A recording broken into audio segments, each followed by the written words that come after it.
So, but yes, Pune, they have done a good job now. There's a very strong drive by police every part of the city where you find people not with the mask and all. Okay. They're putting challans and all. Yeah. Yeah, in Australia, they're doing like $200 challan. Wow. I mean, if you don't put stuff like that, then kabhi hoga hi nahi. No, you need to, yeah, correct. It's out of fear we do things, Yeah. not out of respect or voluntary. Yeah. Yeah. Yes, Rakshan, we are live. A very, very good morning to all. And Anurag, do you want to wait for another 5 more minutes? yes, we'll wait, but I thought I'll just say good morning to everyone. And we have two guests with us, Samaj and Anirudh. But yes, we will continue to chat for another couple of minutes till we actually go live. Yeah. So, and Anirudh, about your complex, the way you stay, and you stay in Powai, right? We discussed last time. So Mulund. Oh, so Mulund. Okay, yeah, you moved. Okay. Yeah. In that area, you have a lot of cases around you. It's increased of late because of the random testing, etc. But most cases, like I was saying, are asymptomatic. So. And okay, so Sumit just said going without a mask in Singapore leads to criminal prosecution. Fantastic, yeah. Which is what we need. Yeah, but again, in a country size of India, I think everybody will be behind the jails. Then probably you'll have more people in the homes. True. We'll have to build new jails instead of COVID hospitals. Yeah, or term the homes as jails, right? Yeah. Right. So I was talking to Samaj, a friend of mine who stay in this golf course, right? Mongolia's. Yeah. So he was next to my society. Okay, so I end up staying there whenever I go to my Gurgaon. Since part of the company also, the Khanna Paper Mill Board, right? So the founders stay there. So they're saying almost 20% of that complex has got COVID now, positive, 20%. Oh. And it's a very large, the largest complex in, NCR region. Yeah. In terms of apartments. So which is scary. I was talking to him yesterday. Scary, actually. He said, Anurag, out of 100, almost 100 houses will have COVID. Wow. Yeah, that's scary.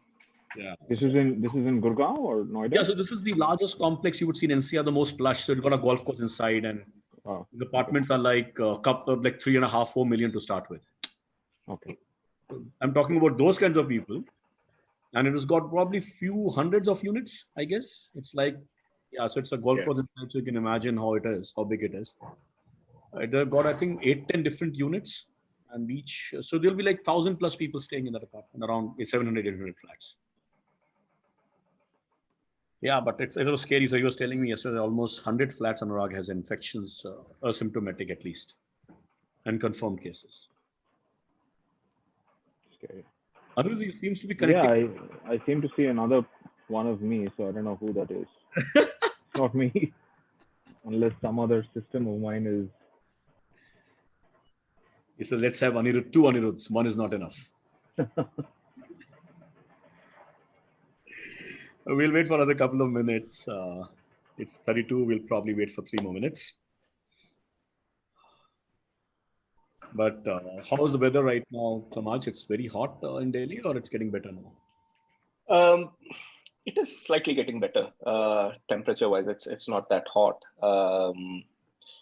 But yeah, we are. I mean, we can feel that the autumn is here. It usually very, chilly in the morning, early morning, and then it gets quite hot in the afternoon. Good. So the usual one. But yeah, it's getting better. I don't know. Pune is getting very hot now. How about you, Anirudh? Mumbai is getting warm again? Likewise, yeah, it's getting warm again, the second summer. It was nice to hear Samaj saying you've got autumn, right? I'm not used to that in Mumbai. We go summer, monsoon, summer, and then slightly cooler, and summer again. Hey, Rakshan, if you don't mind, I don't know who the second me is. If you want to just take that down, you can. And if you can. Sure. Second me.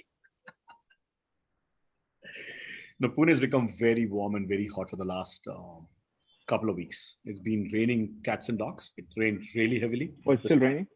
It was. Okay. Mornings are still okay. Evenings are much better, but daytime is terribly hot. Okay. So it's like one of those September and August days of Delhi, Samaj. Yeah. Which is Yeah, that was horrible. Yeah, and it's humid also right now. Yeah.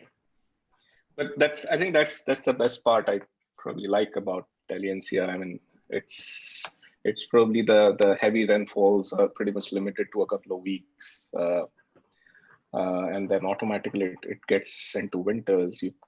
I mean, when you're in August, you would feel like there is no rain and there won't be any winter. By the time you reach December, it's almost like 5 degrees, 6 degrees. Correct. So yeah, I mean that's I really like that about, and probably that's one of the things I don't like about Mumbai, to be honest. Chennai. So I'm brought up in your part of the world, right? Meerut, so Delhi. Yeah. So I love winters. I mean, you miss that fog and Yeah. that chilly feeling of 2 or 3. So we're going to start in the next 1 minute. 11:35 we'll go live. Yeah, sure. So yeah, I miss that part of the weather here much. But otherwise, throughout the year, you feel much better in this part of the western part of the country because temperatures are far better. It's much more tolerable.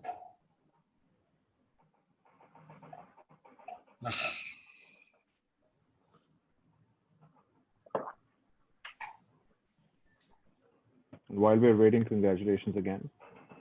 Thank you. Thank you. Yes, it's officially out now in the papers. Yes. Thank you. Thank you. Good. Yeah, it's a good feeling. Yeah.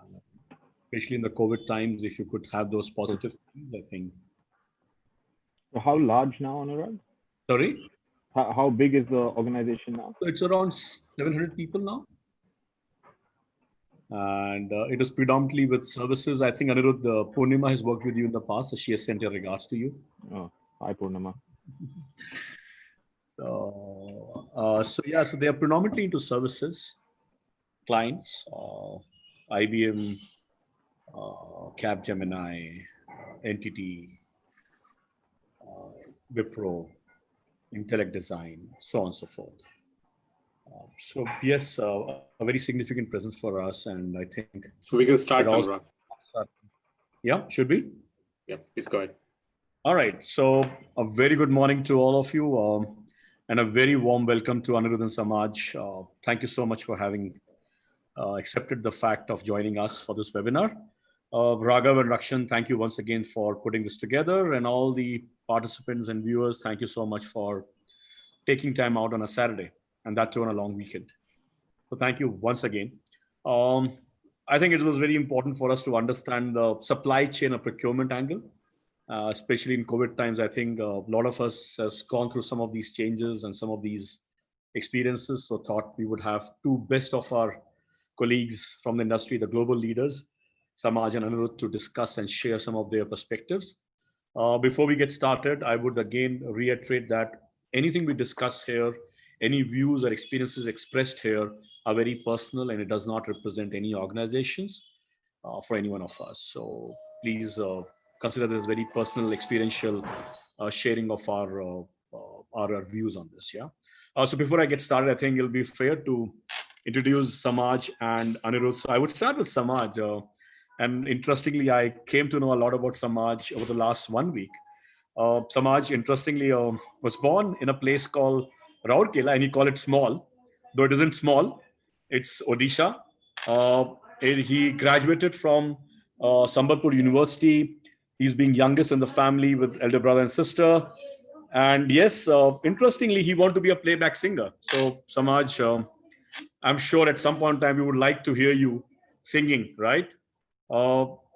After a few failed attempts where he wanted to do something and pursue his MBA, he got into Amity Business School, where he did his MBA in insurance and marketing, went on to do a couple of fellowships for Insurance Institute of India. And that's what he calls himself. He became serious about his future. Somewhere, some of his elderly people thought that he's going to be an LIC agent. And then he realized that life is not that easy. after a fair bit of rejections in the campus interview, and over a tuppeny, a tuppeny and a Maggie at 2 a.m. in a brutal winter. I think that's what we were discussing about Delhi.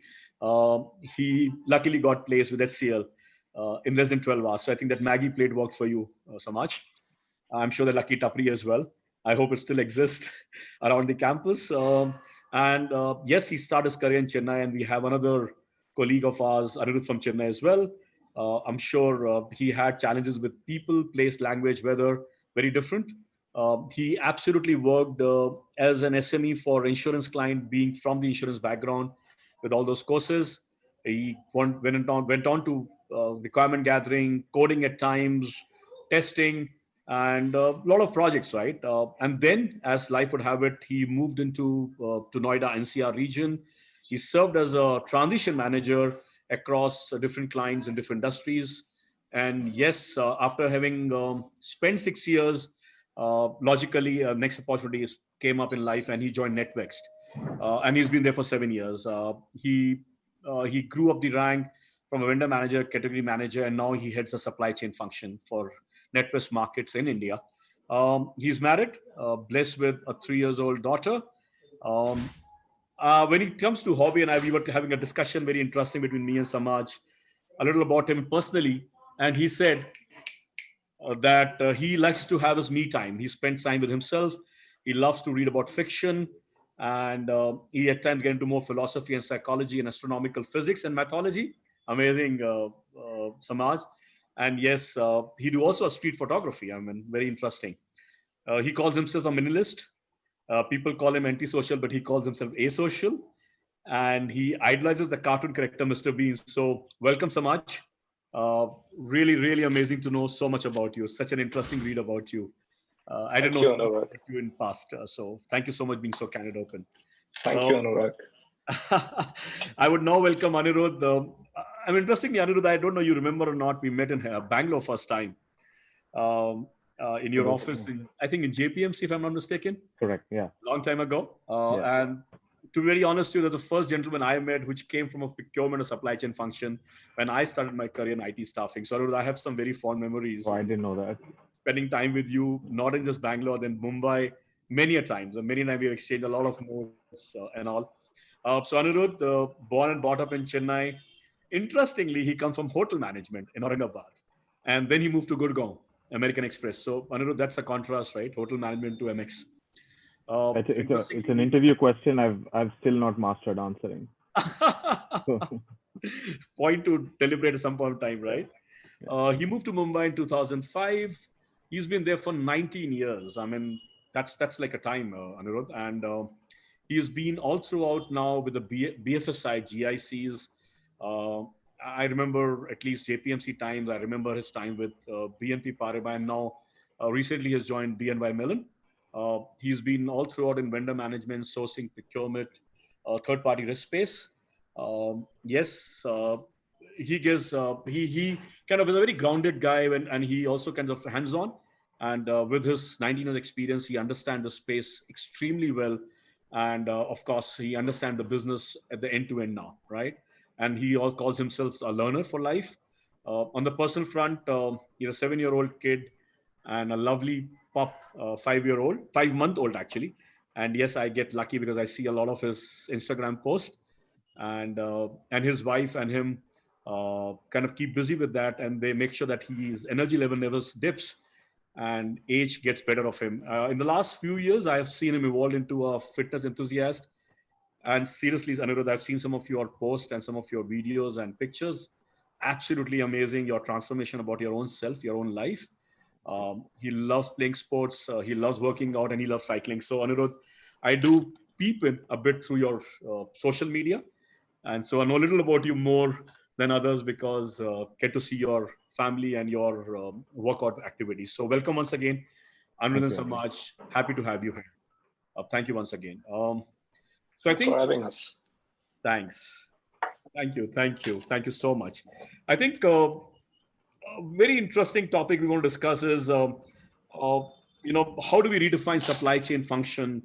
And again, everything becomes reference to context in COVID, but COVID world. But not everything is COVID world. So A very quick question to you, Anirudh, to start with you, right? Somehow, most of us, right, lives our life saying that, hey, the moment you are part of the procurement function or in front of them, you would have people who will be negotiating cost, people who will be optimizing, talking about driving cost reductions. They will be negotiating rate cards, right? I know that's not the only role you play, and that's not the way the procurement function works. Can you help us break this myth to all the participants? How do you see your role or your procurement or your peer groups, right? So over to you, Anirudh. Sure. Well, I think I'd like to start off, Anurag, by saying it's not a myth, right? That's about us negotiating costs and bringing down costs and managing your bottom line. It is the core of what we do, right? But I think what the myth is that that's the only thing that we do, right? That is not the only thing we do. A whole lot more to sourcing, to supply chain management, and a couple of things that come straight to mind are, one is and especially in context of COVID, right? Because you brought that up, is the ability for us to keep the business running, right? And this was tested when COVID hit us, when we went into the lockdowns. Something as simple as work from home, which now we're all used to. Most organizations didn't have laptops, right? Because you had desktops or you had your VDODs or whatever else. Who did you go to get those laptops?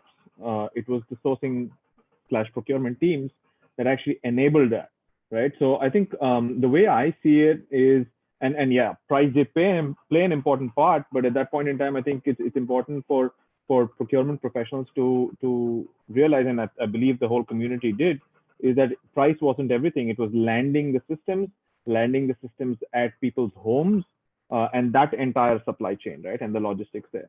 But just staying on that subject, I think it's a few things that we do apart from just negotiating costs is actually identifying suppliers to the demand and understanding how pertinent their offerings are to what your customers are looking at, right? So one is understanding your customers at a demand management level, planning that, forecasting that, and then bringing the right companies in to be able to eventually enable business. Number two is, I think, supplier resiliency, supplier risk management, whatever term you want to give it. Again, in the COVID era, I think that's of vital importance, right? Because many businesses are so heavily reliant on your suppliers. And you've got to have the right teams managing that, right? So, and that's where we come in as experts who are able to do that. And I think the last thing is basically, this whole paradox of cost versus quality. It's a dichotomy that you're fighting with every day, right? What do you choose and when do you choose? So I think if your organization is not focused on the transaction and you're looking at it longer term, more strategically, then I think that becomes that much of an easier question to answer. And again, this is where you step up as an organization and as a procurement leader to understand that and ensure that people under you and working for you understand that too. Yeah. Brilliant, Anirudh. I love your dichotomy of quality versus cost. So, Samaj, I think a very similar question, and would like to hear your perspectives, your views, your experiences. The myth of so-called cost reduction.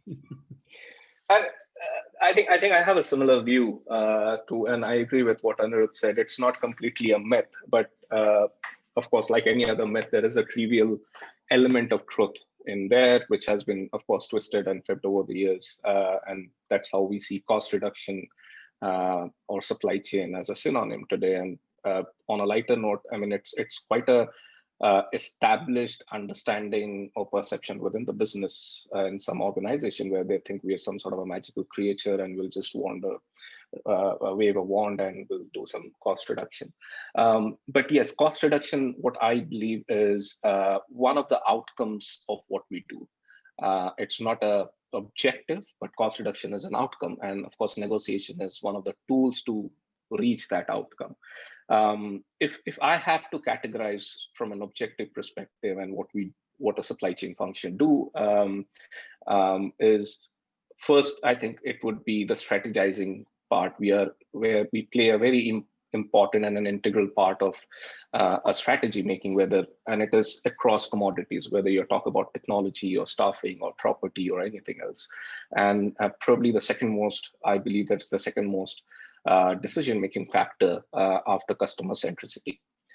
The second thing, or the second area where we probably differentiate ourselves, and when we say we, it is more of a supply chain function I'm talking about in general, where we differentiate from the other enabling functions are we try and establish a very harmonized ecosystem within the organization between a partner and the business, so that we do a lot of coaching, a lot of guidance, where we basically, if I can say, we convert a supplier into a partner, and then we create that partnership, and it's not just an engagement per se, but at a very high level partnership. So that harmonized ecosystem needs to be there, where both the organization grow at the same time.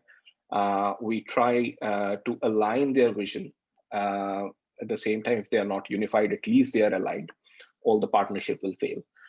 So that's the ecosystem and an environment that we try to create. And the third one is what Anirudh also touched upon, is the risk management. Whilst we are doing all these things, while we are doing a supply chain, ensuring that everything is seamless, we also need to ensure that we do at the least risk possible. We can't say risk-free, but it should be within the appetite. And for that, it also requires a lot of knowledge in terms of your regulatory requirements, your own organizational policies and everything. So a lot of risk management needs to be done. A lot of business resilience support needs to be done. Like Anirudh gave an example, and I'm pretty sure every organization had faced that in the recent times, where supply chain became a very crucial and played a very crucial part in supporting the business resilience and business continuity plan for the business, to such an extent that they were never thought of, let alone being planned. I mean, Samaj, again, I picked up some very important words. I think I like the harmonization of the ecosystem and making them as partners. I think, again, I'm picking some key words, I think, which resonates extremely well. It's a pleasure to hear that the music to us like partners, right? Who always keep looking at working with organization and leaders who can treat us as partners, who can involve us as partners. I think it's absolutely a fantastic thing to, very, very, very, very comforting, if you ask me. Before we move on to the next part of it, I would two things. Rakshan, if you could just post the first poll, that'll be very nice. Audience participants, we have a couple of poll questions we would like to hear from you and pick up your views on it. Yes, so the first one is, which of the following you think would be a driver for future supply chains of working? Is it well-being or it is carbon print? So request all of you to please express yourself, your views, and we would like to then share back with all of you what, as a larger group, aggregated level, what we think about these multiple choices. Yeah. So well-being or reduced carbon print. I think Samaj and Anurag, before I move on to the question, again, I would like to reinstate the two facts that any views expressed here are personal, does not represent any organization views. And to participants, please feel free to ask questions on the Q&A window. And we would love to, ask Samaj and Anirudh as we move forward. See, I keep hearing this supply chain function and procurement function, right? And at times they could be very similar or they're different. I'm personally not sure about it. Hey, Samaj, can you just help us decode this piece first of all? Is it same or different? Sure. It is same. I mean, and different at the same time. So when people talk about supply chain, so probably if I go a little bit in history and create a backdrop, is supply chain basically came out of primarily from logistics, manufacturing industry, and the focus of supply chain services, the key is chain. Everybody wanted to establish a very seamless chain, and that chain needs to be very intact and should work at all point of time. That obviously requires procurement to ensure that end-to-end, which we basically call as P2P, which is procurement to pay. So that's the cycle and that's the chain. And procurement is just a part of that entire chain. What also needs to be, I think, and especially in terms of in the times of COVID that we have experienced, that historically we have always focused on the chain, like I said, but we never focus or had a very little focus on the source of the supply. And that's where we need to focus more time and nurture that source of the supply. And going back to our ecosystem and that partnership that I spoke about is what that needs a focus on supply chain. There are, I mean, many organizations that I hear of are doing a lot of things and focusing more and enriching that source of supply, as well as ensuring that the entire chain remains intact. So a quick answer to your question, procurement is probably just a part of the entire supply chain cycle, which is much larger and much massive than procurement. Thanks. This was really helpful to me as an individual. Anirudh, you want to add something to this? Yeah, sure. No, absolutely the same perspective. But I think what I wanted to do is, as Samaj was talking, is maybe make it more relevant and easy to understand with an example, right? So take headsets, right? That we are all using now, earphones, headsets.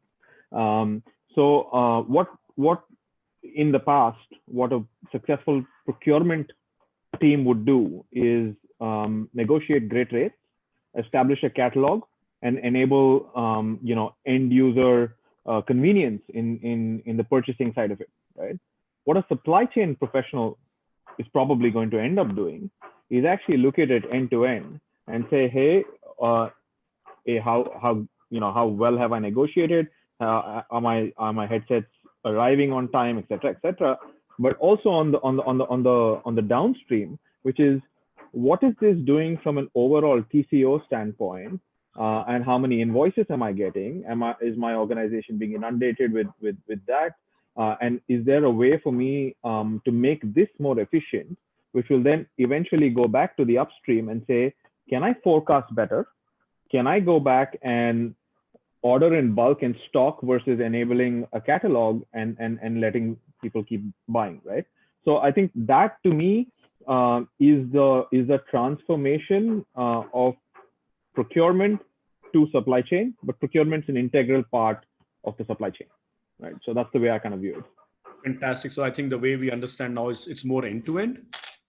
Yeah. And it's more about partnering with business. It's not that somebody comes and tell you, and then you start looking for suppliers. And I think somewhere Samaj also talked about, and you also discussed about the resilience of the suppliers in today's world.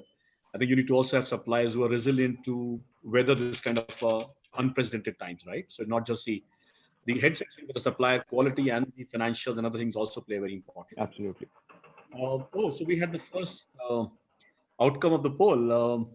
So our participants think that reducing carbon footprint is a much important, or is going to be driver future for supply chain way of working, while well-being is still important, but still carbon footprint will play a much larger role. So that's an interesting insight.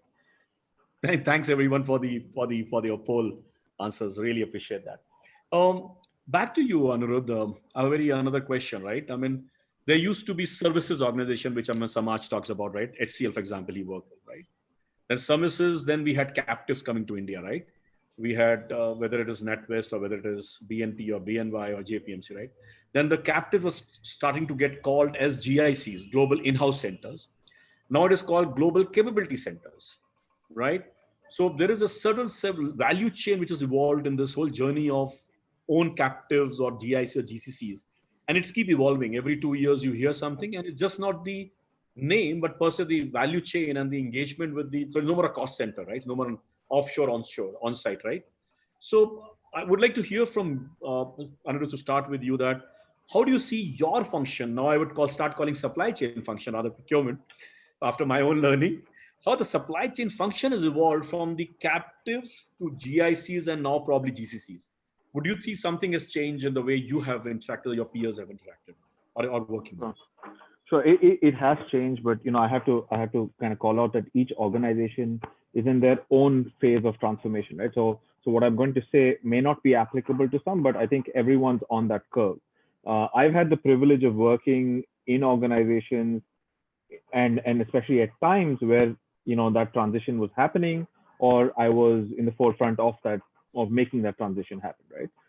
So from where we began, 17, 18 years back, it was typically a procurement team in a GIC, GCC, captive, whatever you want to call it, would be focused on local buying. You're focused on buying for that specific legal entity. You're focused on the demand for that. You want to get the best price. It was all cost focused. Well, there was a bit of, hey, it's a US dollar versus an INR. I'm not so worried about cost. I also want I want the best, right, and the best in class to come in. So it was a mix, and depending on which organization you were in from.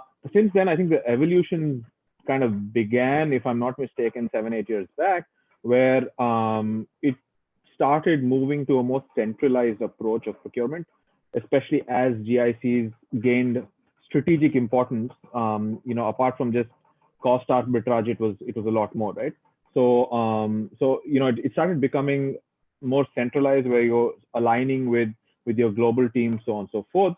And then I think the next phase, really, the way I've seen it in my career, is where you're starting to provide support. So you're being part of the GIC, saying, hey, can I provide sourcing procurement support for onshore teams as well?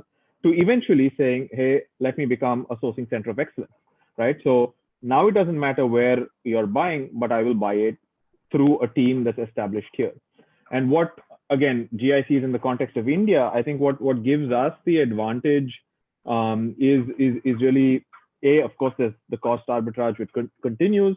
But I think more importantly is the talent that we have access to, the education system that allows for people with engineering backgrounds, with risk backgrounds, with finance backgrounds, to come out and actually be able to contribute to that, right? So while you may not have context of a particular geography, I think all of these key skills that we possess, right? Lawyers even, right? Because you have the LPO side of things, and that integrates very well into procurement.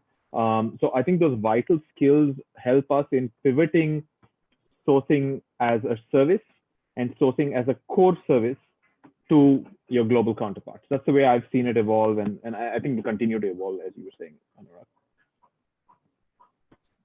Anirudh, thank you so much. I think you build the context, and Samaj, if you could just elaborate further. And very interestingly, probably you can highlight two parts of it, right? You and HCL, but not in that function, right? In a very different role. And now you're part of a GIC or a GCC or a BFSI, right? World. I'm sure you would have observed certain things there, and you would have seen some of these things evolving here as well. Not from a company perspective, but at an industry perspective. So again, Samaj, some thoughts from you as well would be very helpful. Sure. I think what Anirudh said, a lot has evolved in the last 7, 8 years. So what I had experienced back in HCL when I used to work for major clients, my interaction was with all the CPOs and then the procurement head and the supply chain head across the client firms. So they used to be the strategic center for the rest of the regions, where the execution of those strategy used to be at an offshore center. So cost arbitrage, like Anirudh said, was the key focus area, which is still there, but a lot of talent pool and a lot of skill set availability has evolved over the years. So, but since I had moved, and it's been quite more than 7 years here, so I have seen this evolving within my organization, within my peers' organization that I am in touch with.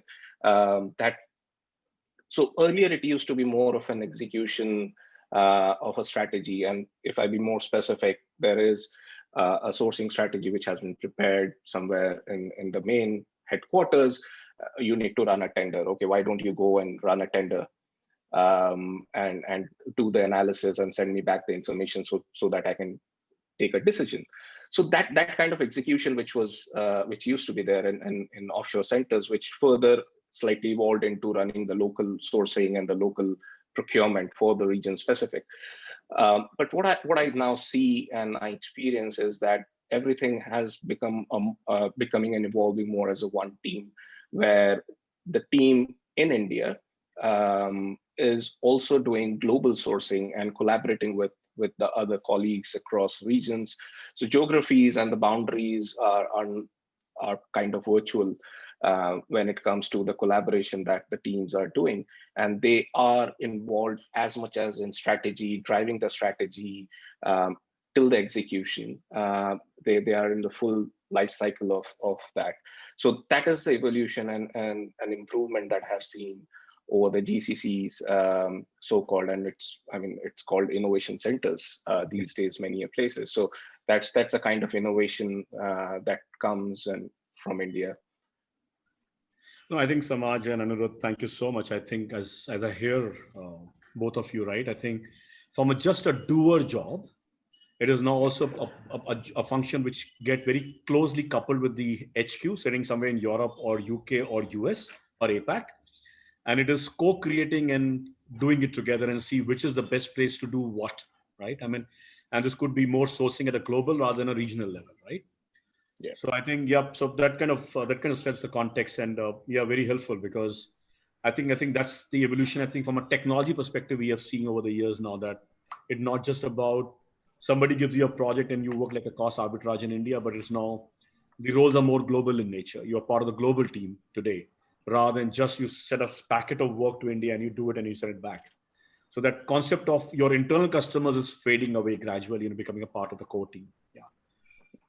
And a lot of that has to do with what Anirudh said, and I agree, is the quality of skill set and the quality of people that we are generating in India. People are looking India as more of an innovation center rather than the erstwhile offshore center to offshore development center, which is again more into technology, but they are looking at an innovation hub.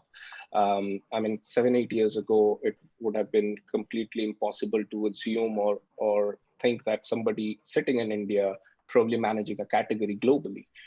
That is happening today. And it's not just India working for UK. There are people working in UK or US or Europe working for the India colleagues. So a lot of collaboration has happened. And those boundaries are very nominal, I would say, as of today. I mean, so such a proud feeling, actually, right? We have earned it, right? Yeah. Absolutely, such a fantastic feeling. Yeah, thank you so much. Yeah, it's always good to hear that perspective of life, right? When you say you earned it, right? It wasn't served, we earned it, right? Yeah. So before we move to the next set of questions, Rakshan, if I can request you to post the second poll, and would love to again hear our participants, our attendees' view. The poll's question is, what do you think is the maximum focus of the supply chain transformation? And obviously because of the pandemic, is it looking at higher focus on supplier risk and resiliency? I think we have heard some of these terms in a very elaborate ways in the last couple of minutes. Is it because of supplier rates and payment terms? I think we discussed enough about it. Or is it about digitization and technology adoption? So I think great questions. Thank you, Samaj and Anirudh, to posing some of these questions, helping us with this. But yes, we would like to hear your views, everyone participants, that is it risk and resiliency? Is it rates and payment terms? Or is it tech and digitization? So I think if we can request all the participants to please express yourself, and we would display the poll results again online. Again, to restate the fact that whatever we are discussing here is a personal view and does not represent the company we belong to. I have few questions coming up now. We would take some of these questions as we'll move forward. As we move forward, but before that, I think I would still have a few more questions for Samaj and Anirudh. And Samaj, this time I'll probably go to you, right? I mean, COVID has changed the world. I think we like it or not, that's the reality of life, right? Personal and professional life has definitely gone for a change, especially social currency, if I use that word, right? Have you seen any specific disruptions happening in the function which you lead or you're a part of, whether it's Indian context or global context? I think we would like to hear that. I would like still those disruption aspect is something which we are very curious to know. Samaj, over to you. Sure. Thanks, Anurag. So I think, like I said, I mean, historically, there's a legacy that we have always focused on the chain part of the supply chain, right? And it was time that we started to enrich the source of the supply and the procurement. Whilst this is not a groundbreaking discovery, this has been there always, at least in the last decade. The professionals and the companies across the globe, they have been working on how to make the supply chain function more robust and data oriented and more AI and RPAs, which is a different topic, and we can come to that in a bit. But COVID especially has basically acted as a litmus test for the supply chain as a function, and the resilience of supply chain as a function. And post-COVID, I think it is acting as a catalyst as well with all the historical ideologies of supply chain doesn't work.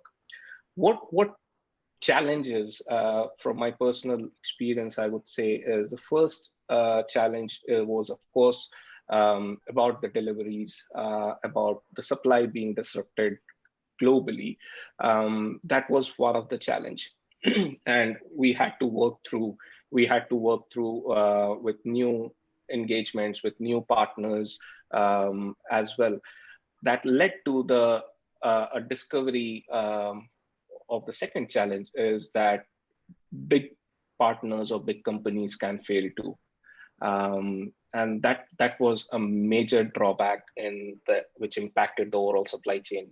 And probably I would say it really hit hard on the resilience of that function, to be honest. So that was a learning. The third learning was around, whilst we are struggling from a supply point of view, our partners are also struggling to keep the cash inflow intact. So the payment terms needs to improve. And especially with the big organization, you would understand that payment terms, there is a lot of process and governance which is involved, leading to a larger payment terms, right? That had to shrink down. And that was a big savior for our partners who were able to support us in such a difficult times, and especially with the work from home situation, which Anirudh spoke about, had a similar exercise and a similar experience for us as well. But the payment terms, where the third challenge was on the payment terms. We understood, we helped our partners, and in return, the partners were able to help us as well. Samaj, thank you so much. Anirudh, before I come to you, we have the answers for the second poll. Very interesting, actually. And I think the first myth is broken, actually, because rate cards and payment terms have scored the least. So thank you, guys. It's kind of a validation of what we have been discussing for the last 15, 20 minutes. So very interesting observation. Technology adoption and digitization would probably be the biggest or the largest focus from the supply chain transformation point of view. Followed, I think I think there's a very good perspective we got from both of you on the supplier risk and resilience. And I think every bit of questions I'm looking into it, I'm hearing shades of colors of that same topic, right? The vendors, the big companies too can fail. So I think fantastic. I think this kind of resonates well with the leaders we have. So our participants understanding and the leaders who are kind of sharing their experiences kind of resonates well. So good. Thank you. Thank you, Rakshan, once again. And thanks all the participants for helping us with this poll answers. Anirudh, very similar question to you in terms of disruptions you've been witnessing and what has been fastened, if I use the word, because of pandemic. Over to you, Anirudh. So, I kind of echo everything that Samaj just spoke about, right? Just building on a couple of points he made on payment terms, where, in today's environment where cash is king, I think it's very important, just to understand your role as a responsible organization and be responsible procurement function within that organization, right? Decisions you're making are going to have social impact for the immediate future and for probably a slightly longer kind of drawn out terms. So I would request sincerely all procurement professionals who would be opportunistic and pretty much look at driving down rates to actually look at, we it's important to be efficient, but where can you drive down those rates, right? Are those temporary rate reductions? Could you agree on specific terms where your partner supports you and then you give back and you don't just forget about it as a one time and you don't make that your baseline? I think that's very important as a procurement professional for you to look at it longer term.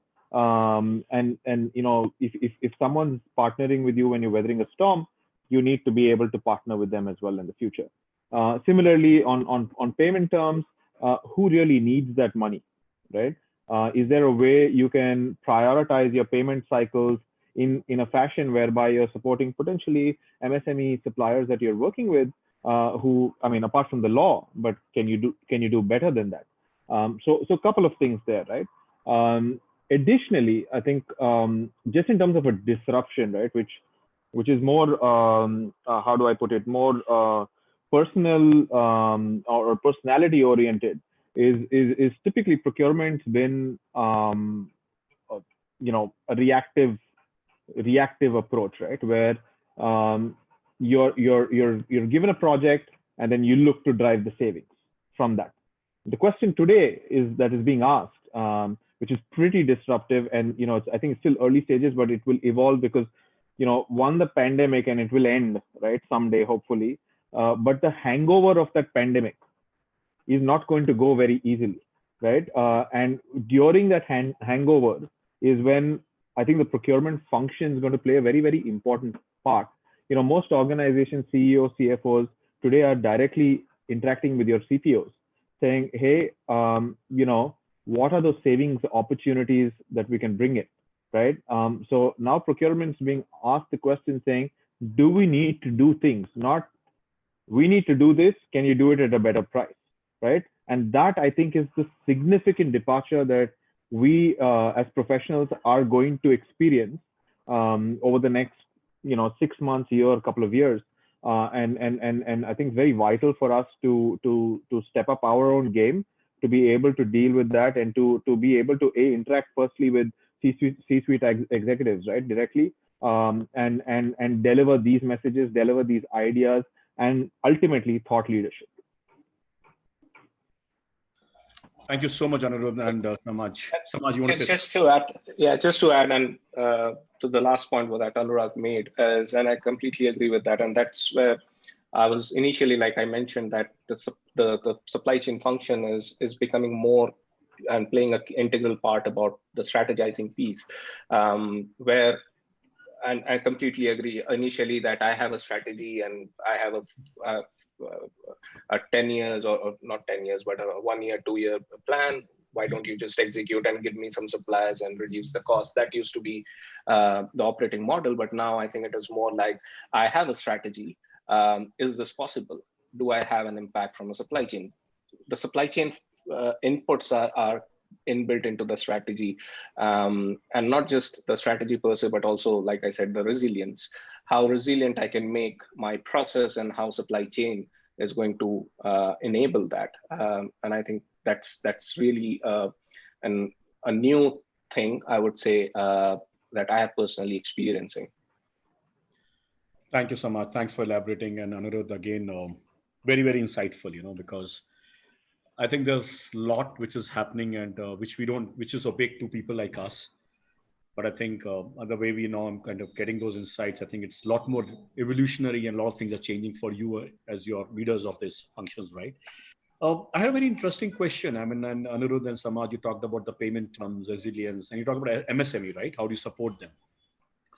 There's a very interesting question from Pankaj. He says, unfortunately, and I think probably more so in the BFSI, GICs or GCCs world, startups, which could be a staffing firm or it could be a hardware startup or supplying hardware or something else, right, does not get too many chances to be a partner in the large ecosystem.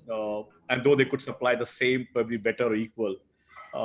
So, I mean, any pearls of wisdom for startups? How could they be a part of the ecosystem where the global leaders would probably look to them as well, potential partners? So, maybe Anirudh, I'll ask you and then I'll move to Samaj on this. Yeah, good. So very good question, and frankly, very tough to answer. Right. So let me just give you, what I've experienced, right, with startups over the last few years. I think the first thing is the term startup itself, right? In today's world, it is a bit of a buzzword, right? So and here's the perspective of as a procurement professional, the way I'm viewing what is a startup. Starting a new organization is not a startup the way I see it, right? Coming up with a new idea and selling that and taking that into market, which will then potentially disrupt the way you do business, for me is a startup, right? So the first question is, what is your USP and how unique is the U in the USP, right? And what value is that going to bring back to my organization? And how is it going to kind of marry into the organization goals, right? So that's point one in terms of the screening of a startup. The second thing is the experience, right? You may have a fantastic idea. You may have, and I know this is a bit of a double-edged sword, right? If you don't get an opportunity, you don't have an experience. If you don't have an experience, you'll never get an opportunity. I get that, right? But I think it's important that you start small. Pick up small use cases. You don't necessarily have to target very large multinational corporations. You start small. You build your case. Be a little patient. And I know there's a valuation game at the back of it as well. So I understand those pressures, but it's important if you're in this for the long term, that you build your case to be able to actually bring that into a large multinational bank to kind of pitch it, right? Versus saying, hey, let me go and get this logo and then I'll get 5 others, right? If that's the objective, the chances of you getting in will be that much more reduced. And on the back of all of this, and especially with COVID, right?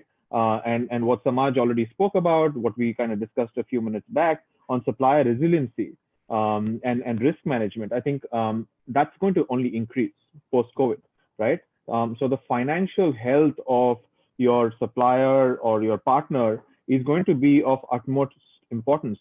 People are going to start simulating similar scenarios in the future. And if you don't have a strong balance sheet, then do I really want to take the risk of working with you, not just because you may not be able to deliver, but because of potential reputational damage that it will bring to me as an organization, because of regulatory impacts it may have, et cetera, et cetera. So I don't know if I answered the question fully, and if I didn't, then Samaj, I'll leave it in your good hands. But that's a bit of a perspective from my side. Anirudh, that was brutally honest and candid. And I think it is real. I mean, the fine balance of innovation versus the reputational risk, right? The compliances. And yes, I mean, and I like the definition of startup. Startup is not about starting a business, but is there something different you want to offer? And that's a discussion on the table then. Samaj, very curious to hear your perspective as well. And thanks for putting that, Anirudh. Like Anurag said, it's brutally honest, and that's the reality how it works. And especially with big organization, of course, there is a reason why they engage with partners with a lot of backdrop and a lot of history and credentials to ensure that the massive investment that they make is safe, and of course the reputational or regulatory impact that might have if that fails. That being said, I'll just add another point and probably give a perspective from the client side, if I can call that. A lot of these major organizations, while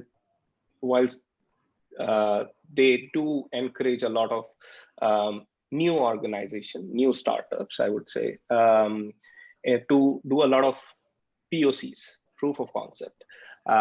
They do engage, engage in partnership with these companies. May not be a mainstream supplier or a vendor, but they do encourage the thought process, the ideas that can incubate and that can grow big. And over a period of time, if it is safe and sound, they will adopt that into their mainstream strategy. I think that is also an option for the new startups. I have seen a lot of startups being encouraged by some organization. They do conduct a lot of,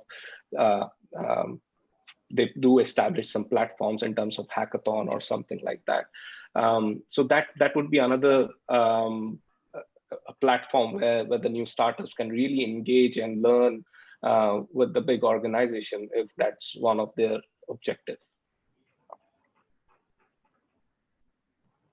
I think thanks, Samaj, Anirudh. I think Pankaj, great question, a difficult one, and I think both our leaders were very clear that they would try to be candid, put perspectives in place. There is no easy answer to questions like these, but I am so thankful that Samaj and Anirudh has put a very good perspective around this question. Um, I have another question. So before we go down to the next question, I would request Rakshan to go for the third poll, Rakshan. And yes, thank you, Rakshan. This was fantastic, quick. Um, so how pandemic experience is going to impact supplier strategy for a company, right? I mean, would they increase and look out for more specialist suppliers? Would they decrease the more cross-functional solution providers, or life becomes status quo? So great question again. Very curious to hear about the views, because yes, we are experiencing both sides right now. But yes, thank you, Rakshan, for putting this question. And participants, if you can just share your views on it. And of course, everything we express here is our personal experiences and views, not representing any organization. I have one more question, which I'm tempted, right? I mean, and Sandesh, thank you for asking this question, a brilliant question, actually. So we have, without getting into specific, we have a set of customers who are asking for discounts in pandemic. And there are a set of customers which actually have removed the volume discount. And I'm talking to some of those personal experiences by talking to people in industry, or we also work in industry. And I'm getting a little more specific, and it's not just about staffing world, but it's happening across, right? So there are clients which are asking for discounts in the rate cards or in the value, and there are clients which saying, you used to give us volume discount, don't give it to us, because we want you to be resilient, we want you to survive, because we can still weather off the storm. I don't know how do I frame that question, but just want to hear your views, Samaj, on this dichotomy, if I use that word, right? It's an interesting question, Anurag.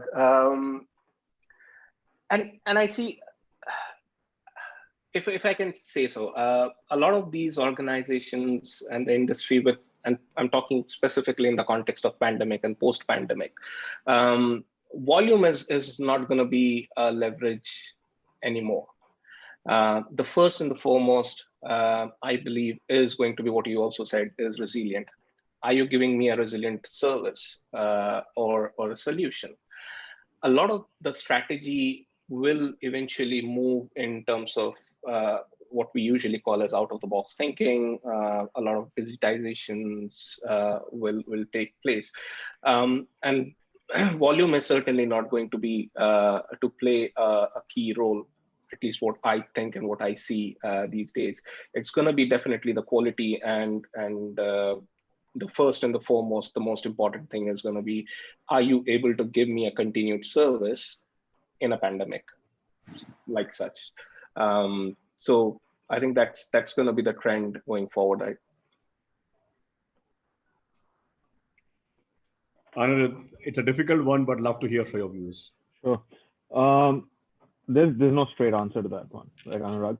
But the way I see it, the way I see it is, I think it's contingent on which category of procurement you're looking at, right? So I'll give you a couple of examples, right?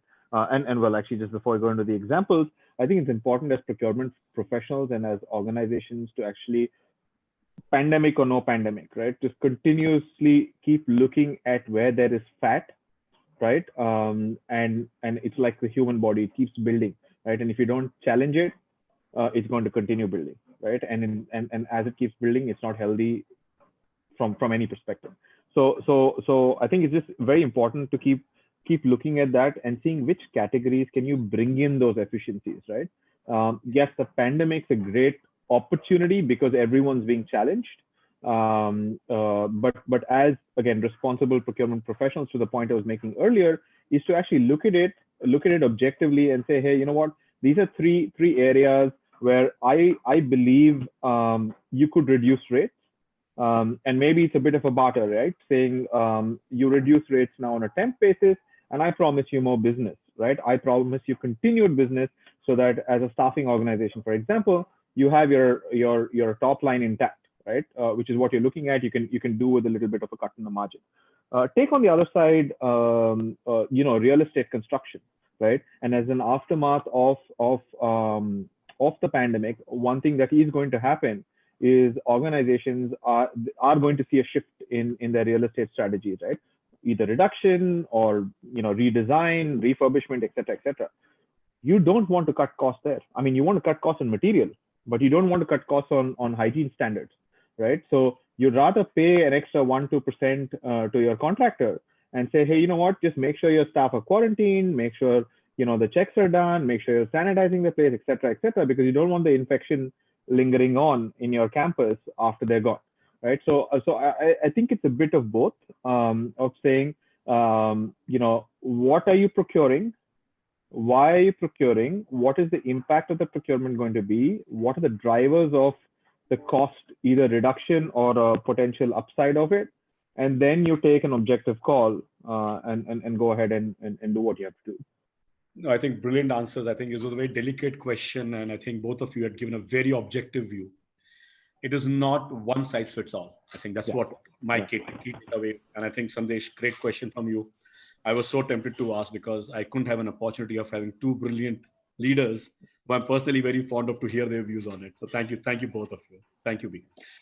We have the results from the third one. Again, I think it kind of gels and resonates well, which we talked about the evolution of your function with the global strategy.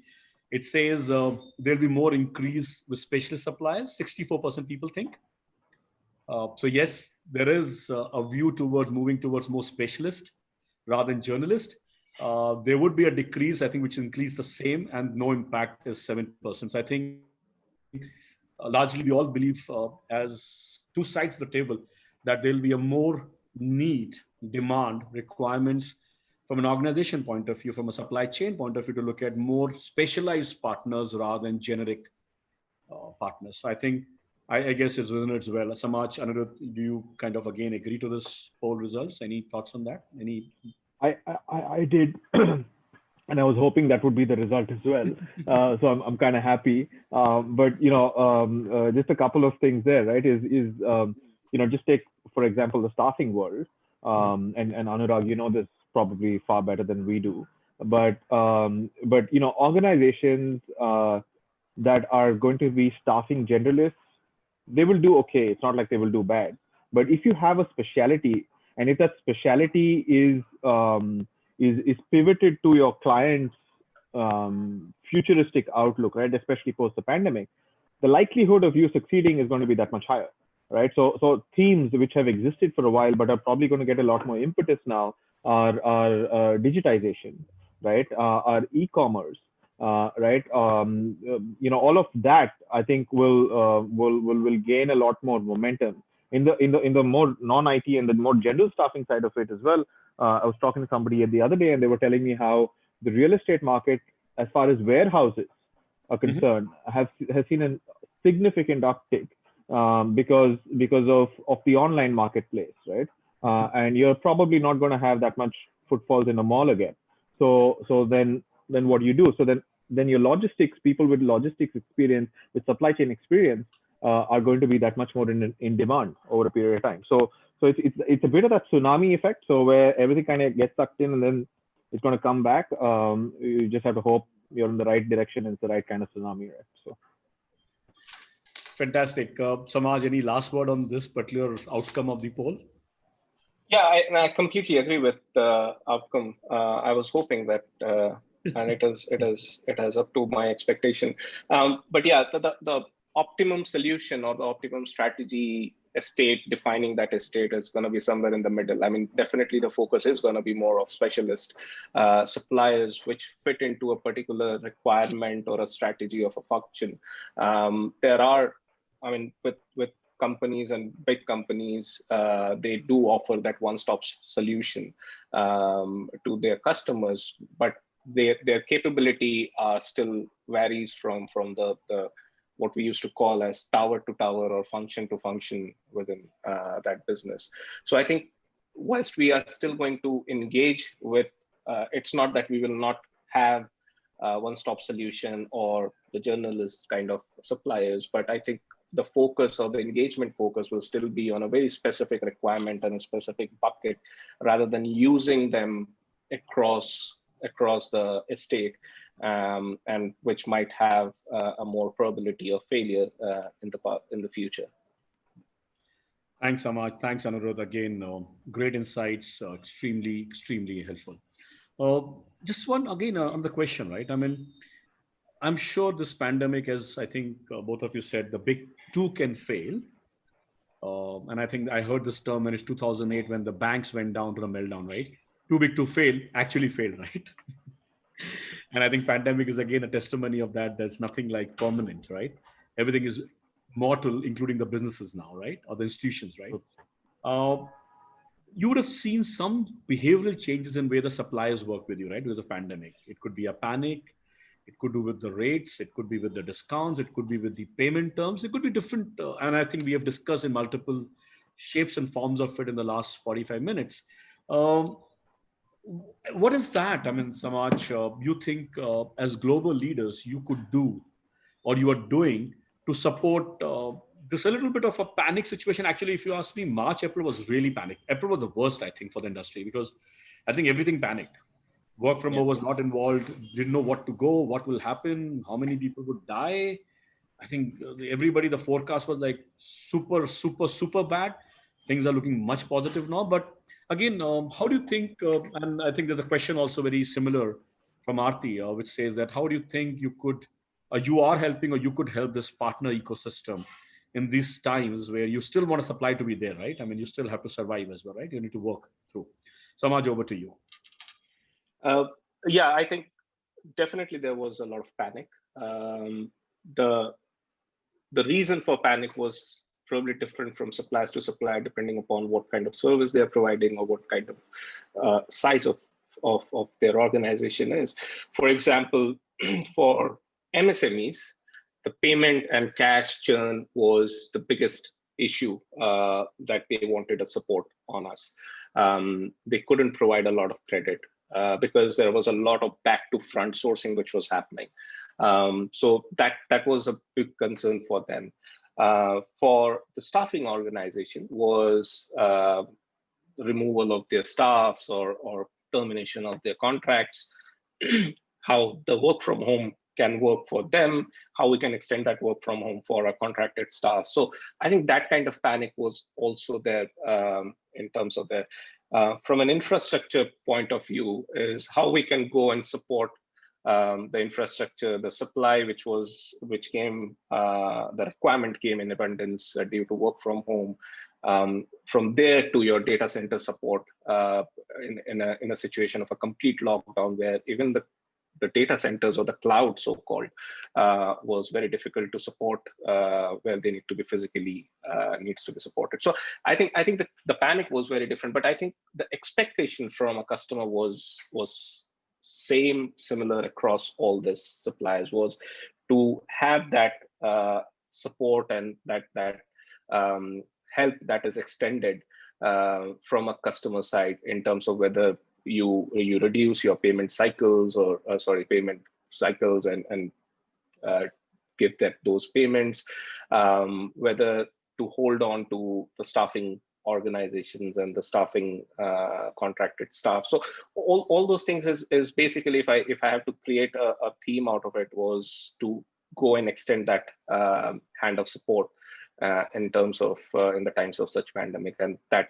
probably was the test of time for the partnership, overall partnership. I think that's what I have heard of even within the industry. Samaj, thank you. Before I move to Anirudh, actually, I want to thank you. I mean, the CPO leaders, the global procurement, supply chain leaders. I think not just us, but the industry has seen the best collections when we measure our own business in the COVID time. So I think it's a testimony of how our customers across industries, across domains, across regions have supported us. And I've seen, frankly speaking, I mean, we are in a large M&A space, right? I mean, we recently acquired one company. We have been observing the cash flows. Every single company, at least in our industry, at least 8 out of 10, have seen far better cash flow. I think it's a function of you people getting a lot more sensitive and helping us out. So thanks. Before I move to Anirudh to say a few words on this, I thought it's a forum to acknowledge that help. Thank you so much, guys. No, that's fantastic. I wasn't aware of that. It's very, very heartening to know that people have been responsible. It's a fact. That's really nice. But yeah, just kind of adding on to what Samaj was saying, right, is I think just from a supplier behavior standpoint, we started out the pandemic with basically saying, can you deliver, right? And we expect you to deliver, we want you to deliver, et cetera, et cetera. And in most cases, I think, that came through and our requirements were met, and work from home is now BAU. Things are going on. I think right now it's a bit of a transitionary phase, at least in most categories, right? As far as supplier management goes, because in the past you would have face-to-face meetings. You don't have them today, right? In the past you could have a 2-minute conversation and then move on. Now you set up a call and that lasts for 30 minutes. And you talk about everything under the sun, right? So, and there's more to talk about. Also, it's now a lot more data driven, right? Because it's quite objective. It has to be data driven. So decisions could be potentially a little brutal sometimes, but it is objective at the end of the day, right? For me, that's the part that I'm seeing that. Well, some are stepping up to that challenge very, very well. Some others are a little out of their comfort zone, right? So I think it's going to take some time for that to happen. Though everyone recognizes it, it's also kind of acting to that demand, right? That will take some time for that to evolve.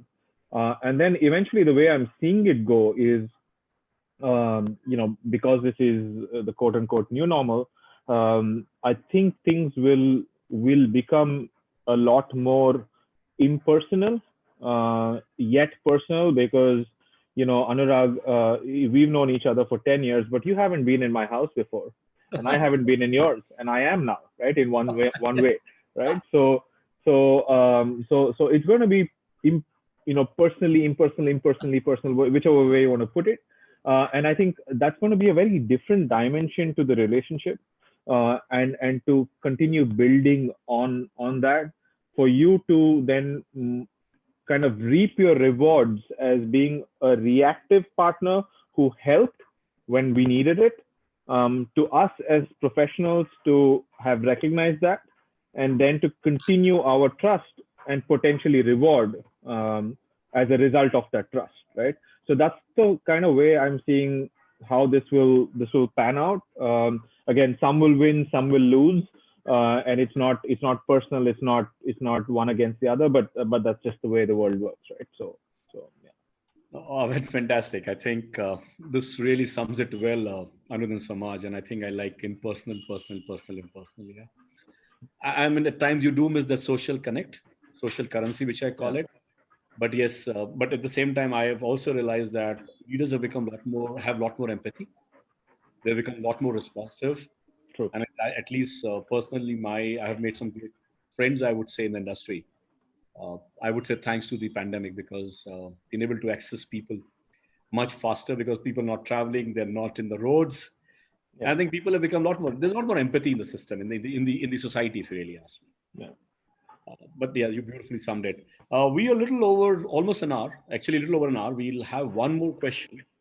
And before that, Rakshan, if you could just quickly post the last poll for us. Post-pandemic, effect on cross pressure would go up or down? A very simple question, but I'm again curious to see this answer to this question, because intuitively it says something else, but the reality could be different. So cost pressure will go up or down? Let's hear. Third option could have been status quo, but yeah, I would still like to hear from the participants. Have a very interesting question. I think it's probably the last question. I'll pick it up. And then we'll go for what I call rapid fire. I love that, where I would like to hear Anirudh and Samaj. Are you giving out gifts like Karan Johar too? Not Karan Johar too, but I will give out gifts. Impersonally personal gifts. Okay, so there's anonymous question, but I know who this dear friend is. It's a very, very dear friend from the industry who has posted an anonymous question. We talked about digital disruption, right? And while in the supply chain, and I do understand, we do understand that there is a lot happening in terms of automation, dashboarding, data, as you rightly said, Anirudh and Samaj, the objective way of looking at things, right? But from a talent industry, right, when you look at us, right, we haven't seen much integration or building APIs to your systems to draw even something like a timesheet, right? Or getting attendance or getting like somebody absconds and all. We still live in the world of Excel spreadsheets or emails IDs, right? It's a question I'm kind of elaborating, which has come from a very dear friend. Do you think, do you have any examples where you think this part of ecosystem, and I'm getting a little more specific about our industry, would see we becoming a part of this digital disruption and supply chain world? You may choose to say even past this question, but if you have some insights, that'd be very helpful. Anirudh, over to you. Sure. So short answer is yes, right? But it's going to take time for it to happen, right? Some organizations, again, it's organization to organization, your level of maturity, so on and so forth, on really where you are. So first thing is, so I want to take it in like 2-3 stages, right? So the first stage is really what is your organization going to be engaging workers for, right? And are you going to see an uptick in staffing, or is it going to be a downward trend, et cetera, et cetera? So I think that's the first question that you want to get answered. I personally believe that there is going to be a shift, not so much a shift of upwards or downwards, but a shift in terms of skills, right? People, like I was saying earlier, are going to pivot towards the more digital, the more DevOps, agile type activity. And the question really is, are you ready for that, right? And that's going to happen. And I also believe, and as the Indian staffing industry matures, the gig worker economy, right? That's probably, especially given now everyone's at home, no one's going to office, and God knows how long it'll be before we go back to work. I think that's also probably going to get a bit of an uptick. Your freelancers, your gig workers, whatever you want to call them, right? So with that happening, and if that does actually end up happening, then it puts automatic pressure on the technology that supports your staffing supply chain, right? What are the tools you're using? How are you integrating with other organizations? Firstly, how are you keeping track, right? How do you, given that you're not in the office, you're not seeing the guy face to face, how do you know how long he's worked, right? So I think people will start solving those internal problems first, and collateral damage or collateral benefit of that is really going to be the digitization or the technology enablement of clients, and eventually the staffing industry at large, right? So for me, that's kind of the way it's going to move, and I hope what I'm thinking comes true, because I think that ultimately benefits everybody. There's of course the legislation angle as well, with CLRA and labor laws and stuff like that. But we've seen our government react fairly quickly as far as DOT regulations, TRI regulations, labor law norms, etc., go. I hope that effort of digitization, the impetus on that continues to only increase, which will then make it that much easier for organizations who haven't moved, because of the risk of goofing up on that front, actually make that shift. Fantastic, Anuradha. I think this was very, very, very promising and actually very insightful, personally, if you ask me. Before I move to Samaj, I think intuitively the cost pressures, 80%, 86% people think will go upward. Okay, so that's the intuitive answer, but I thought it might be the other way around. That while there is a cost pressure, there is a lot more focus on quality than quantity now. And that's probably the specialist suppliers or partners came in that answer. And specialists do come with a premium, right? Always, right? Yeah. But yes, that's how our participants feel. So thank you guys. Thank you so much for this. Samaj, I think what Anirudh said was fantastic, right? The gig economy happening, and you would not know people working in Costa Rica or Croatia working for a small packet of work, right? And that something might happen. It might become a reality. just want to hear your perspective of digitization extending to partners like us. So I think I'll just add a perspective from a supply chain point of view, Anurag, in this. And again, the short answer is whether digitization is going to improve and increase, the use of digitization going to increase within supply chain. The answer is yes. Am I audible, Anurag? You froze. Yeah, I think we've lost Anurag so much. I can hear you. Okay. Raghav, can Yes, we wait for Anurag to join in? Yeah, sure. Yeah, I think he's going to join in. Yeah.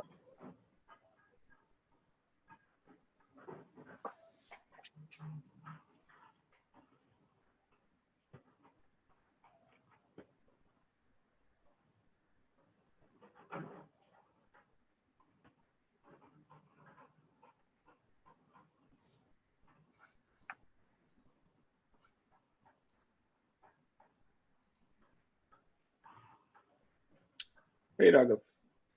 Sorry, hey, Anurag. Anurag, I got lost somewhere. I'm back. No problem. Anurag, sorry, you're on mute.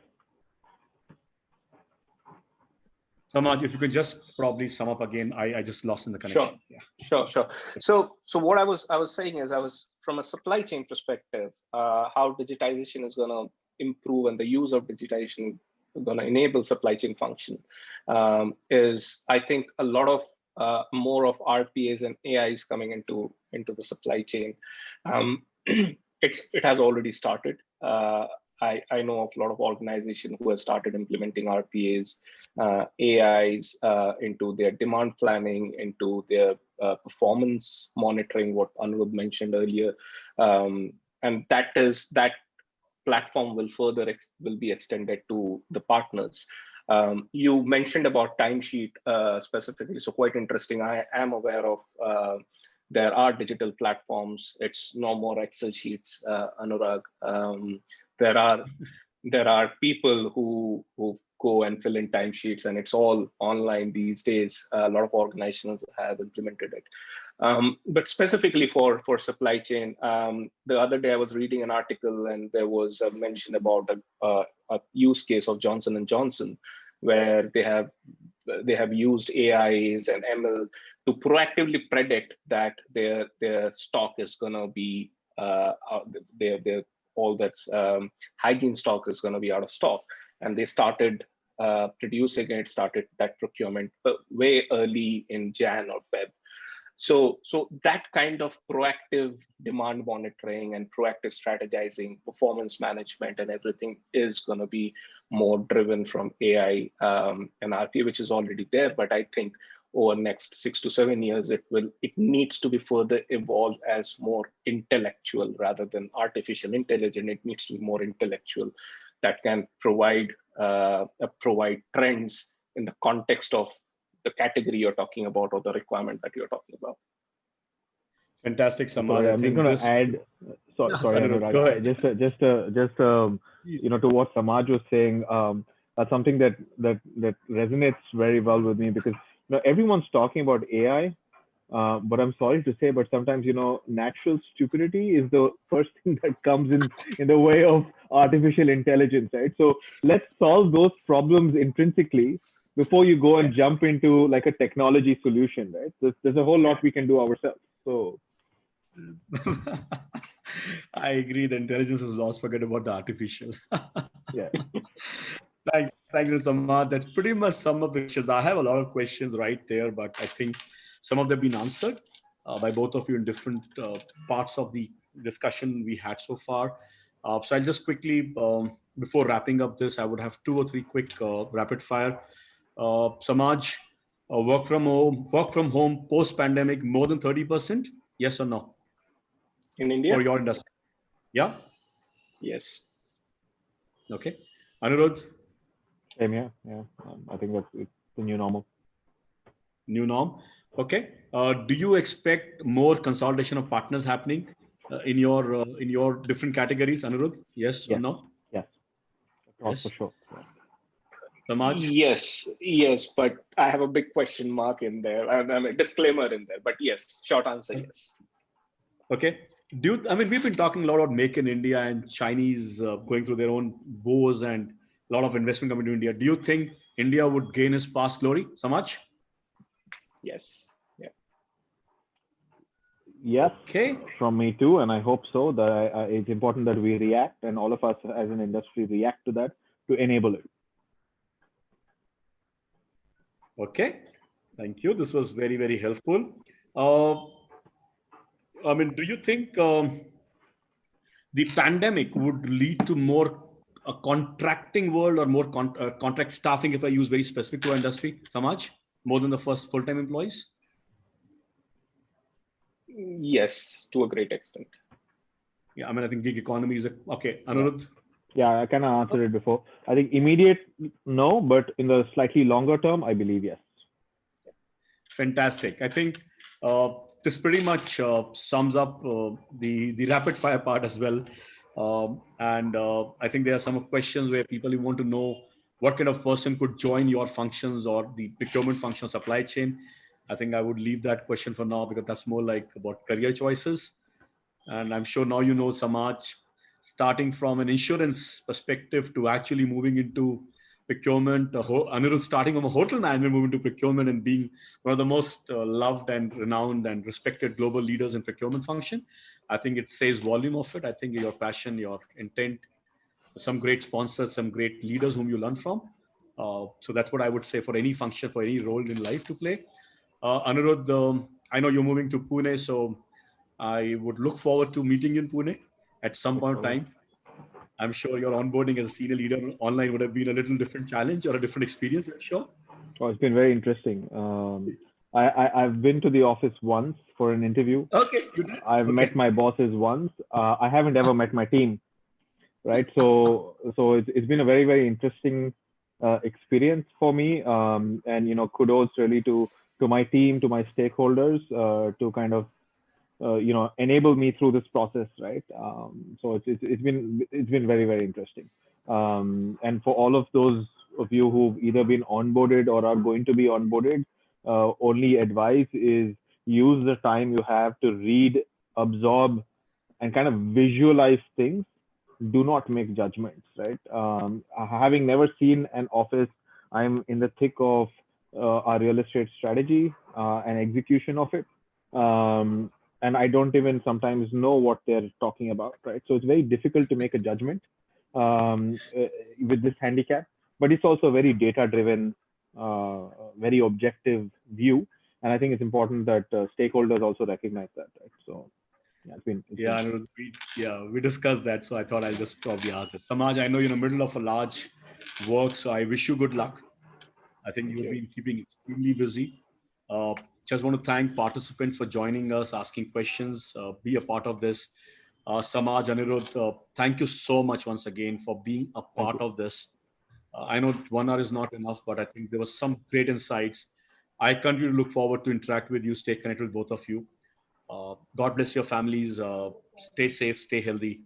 And as time would be, we would love to catch up very soon. One is coming to my own city, hometown very soon. So I would have enough reasons to catch up, even on the weekends, especially on the weekends then.